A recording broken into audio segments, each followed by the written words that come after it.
Hello, manredFC again. Now we're flying through this league table, aren't we? So we're on to the next team. Now it's Sheffield United. Before I start, I'm going to ring the buzzer. Off we go. We've got 5 minutes to go through Sheffield United. Now obviously Sheffield United last season, for me, were phenomenal. And I think for anyone, let's be honest, it's not just me that believes that. I think Wilder was very close or in contention for Manager of the Year. How can he not be?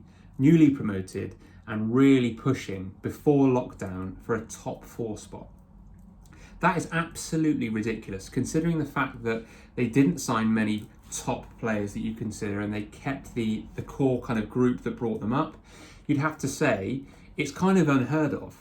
It's along the lines of Leicester's season when they won the division, comparatively, because Sheffield United came up with a championship team and nearly managed to push towards that top 4.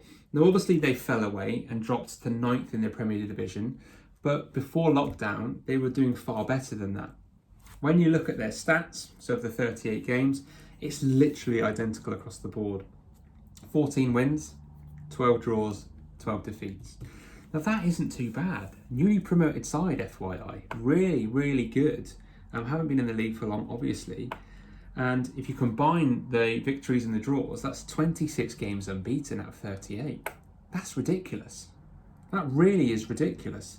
You know, you've got teams going into matches against Sheffield United thinking, this isn't going to be easy. We're not necessarily going to win here, especially away from home.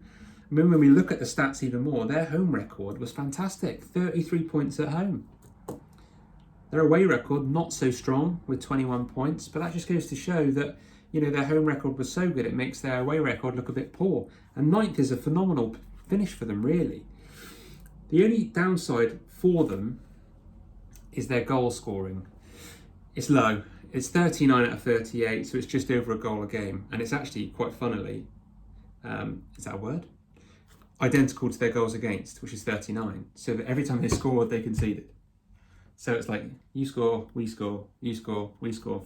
So that just tells you they're not very prolific, but also they don't ship goals, so you have to earn your goals against them.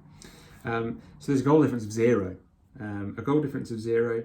Now, what I would say here, without any transfers, and you'd like to think that Wilder would like to bring a few in, and he's a very good coach. He gets them playing how he wants them to. He doesn't rely on individual qualities. He will build a unit. So if he can add anyone, then obviously it's going to help them. But because they don't score many goals, they've really got to rely on a strong defence.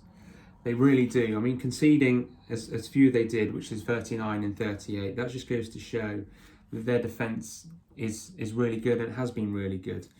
Now, when you look at their stats, for 3 of their defenders, Baldock, Stevens and Basham, played every single match. And the goalkeeper, Dean Henderson, obviously unknown from us, who had a phenomenal season, played 36, with John Egan playing 36.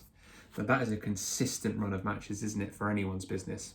So you'd have to say they've obviously built off of that structure pushing forward. And you can see in the return, really consistent defence that have played every match. What are you going to see? Consistent results, which is obviously a tight back line. Now, the concern with that is Dean Henderson even going to be there next season? And let's pretend he is. Are all of those defenders going to be able to play every match again next season and not get injured? If the answer is no, then they have potentially got a big problem. And this is why I've got them finishing in 11th. So not too dissimilar from 9th, but I just see them dropping off a shade and dropping off a touch because they haven't got many players that score many goals. So we look at Lundstrom, 5 goals, 3 assists. John Fleck, 5 goals, 2 assists. Mousse, 6 goals, 4 assists. But then you're talking about 1 or 2 goals shared amongst other players. It's not strong. So you're relying on that key defence to stay fit throughout the whole season. Now, obviously, they may do that.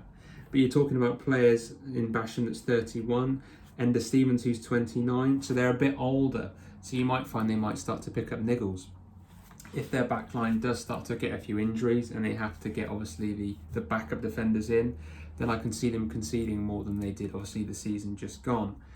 I can't see their strikers doing much better than they have. I think they've done really well to be a strong unit.